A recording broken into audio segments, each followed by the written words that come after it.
Bienvenidas y bienvenidos a otra exploración aquí en The Deep Dive. Continuamos con nuestra serie sobre los fundamentos del Machine Learning.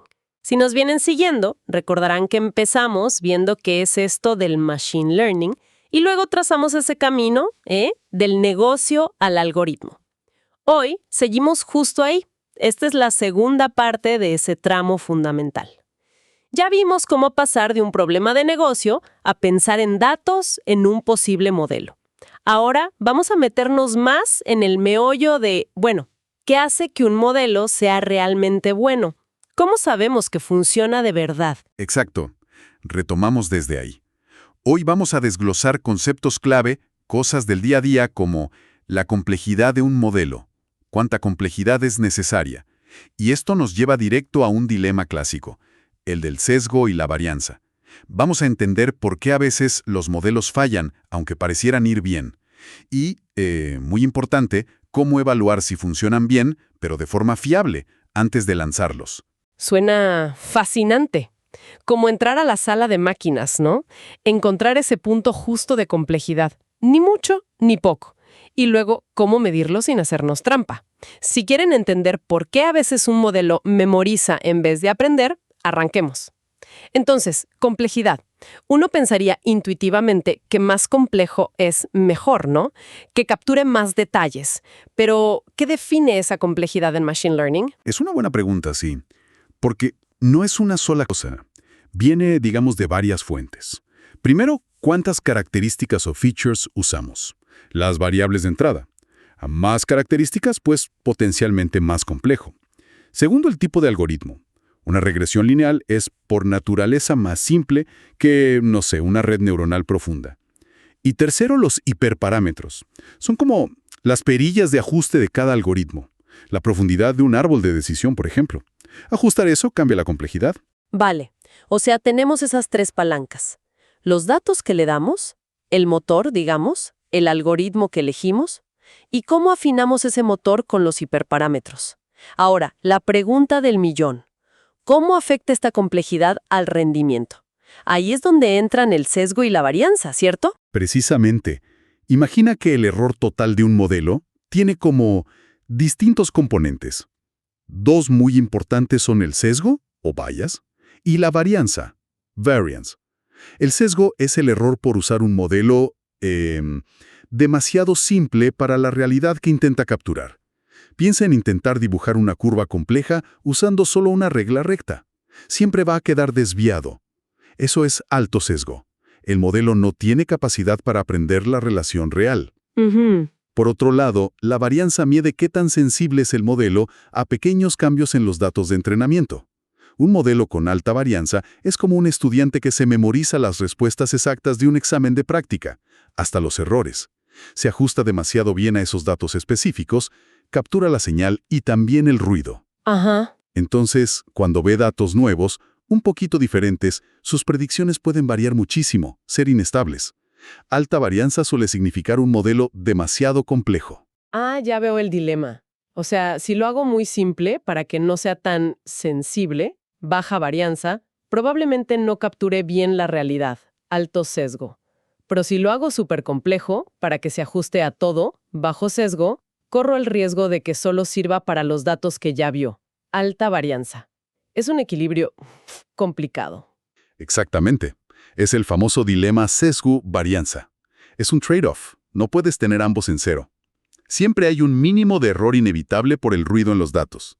El chiste es encontrar ese punto óptimo de complejidad, donde la suma del error por sesgo y el error por varianza sea mínima. Y claro, si no encontramos ese punto, caemos en problemas conocidos como underfitting y overfitting. Diste en el clavo. Son justo las consecuencias de irse a los extremos. El subajuste es cuando el modelo es muy simple. Alto sesgo. No aprende lo suficiente. Es la línea recta intentando seguir la curva. Falla en entrenamiento y en datos nuevos. ¿Ok? Y el sobreajuste, este es más tramposo. Ocurre con modelos muy complejos, alta varianza. Este modelo puede parecer genial con los datos de entrenamiento. Se ajusta perfecto, como una línea que serpentea por cada punto. Claro, parece que funciona increíble. Pero es una ilusión. Ha memorizado el ruido. Cuando le muestras datos nuevos, ¡pum!, el rendimiento se desploma.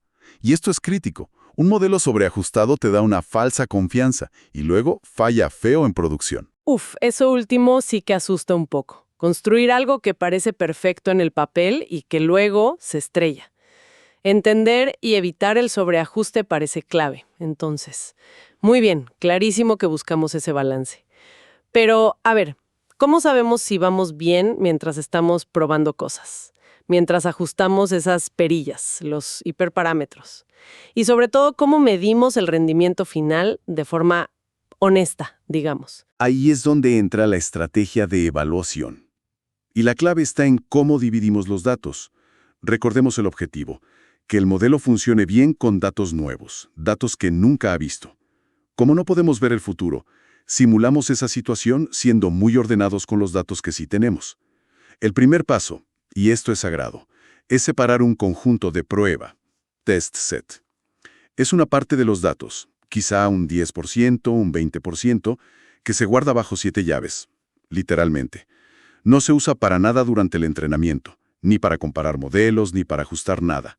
Solo se usa al final una vez para evaluar el modelo campeón. Es el juez imparcial. Entendido. Ese 10-20% es como el examen final sorpresa. ¿Y el resto?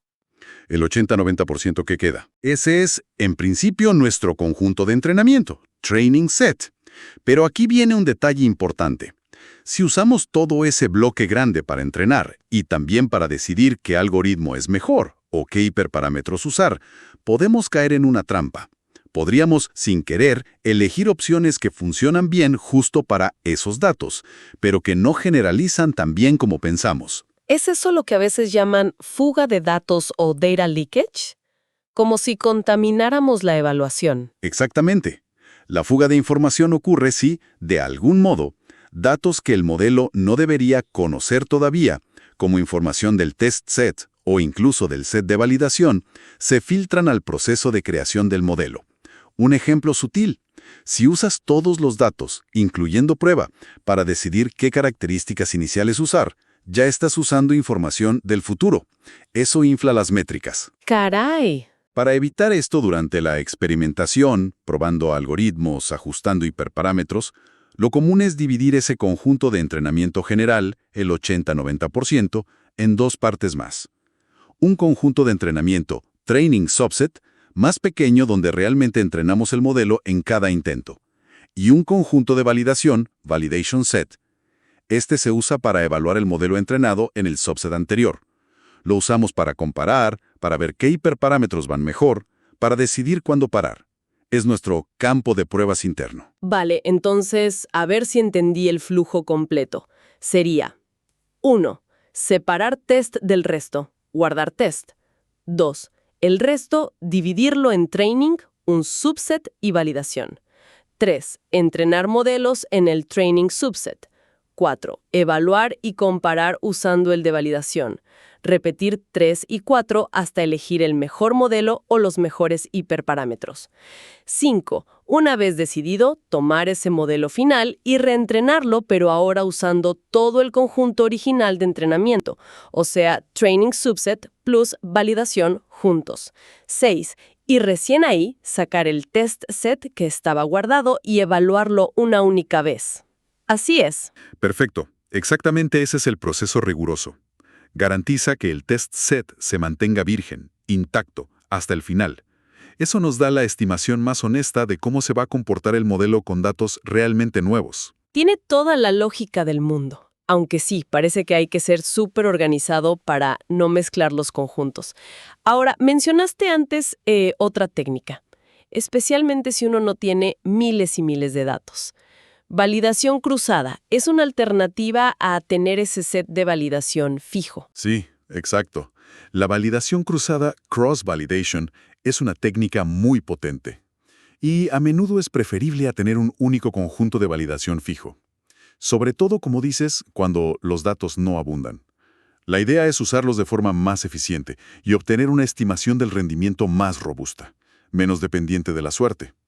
El método más común es la validación cruzada K-fold. La idea es bastante ingeniosa. 1. Tomas tu conjunto de entrenamiento original, todo menos el test set, claro, y lo partes en K pedazos iguales. K suele ser 5 o 10. Se llaman false. 2. Haces K rondas de entrenamiento y validación. 3. En cada ronda usas K-1 false para entrenar el modelo. 4. Y el fault que sobra, el restante, lo usas como conjunto de validación temporal para medir el rendimiento en esa ronda. 5. Lo importante es que el fault que usas para validar va rotando en cada ronda. Si K es igual a 5, en la ronda 1 validas con el fault 1, entrenas con 2, 3, 4 y 5. En la ronda 2, validas con el 2, entrenas con 1, 3, 4, 5. Y así. Resultados de rendimiento.